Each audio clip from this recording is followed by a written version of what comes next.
1 سال امام بصرے میں قید رہے. حاکم بصرہ نے 1 سال کے بعد حاکم بغداد کو خط لکھا. اسے کہا میں گورنر بصرہ تجھ سے منت کرتا ہوں جتنے قیدی دینے مجھے دے, مجھ سے یہ 1 قیدی لے جا. گورنر بغداد نے اس سے پوچھا یہ کوئی تکلیف دیتا ہے؟ اسے کہا اس کی کوئی زحمت نہیں, نہ اس کی کوئی ملاقات آتی ہے. سارا دن یہ روزے کی حالت میں رہتا ہے, ساری رات یہ عبادت کی حالت میں رہتا ہے, نہ یہ کسی سے بولتا ہے نہ کسی سے بات کرتا ہے.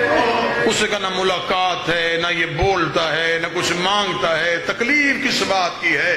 سید مجھے معاف کر دینا. گورنر بصرہ نے کہا شام کا وقت ہوتا ہے, یہ جیل کی سلاخوں پہ سر مار کے کہا ہائے شام, ہائے شام.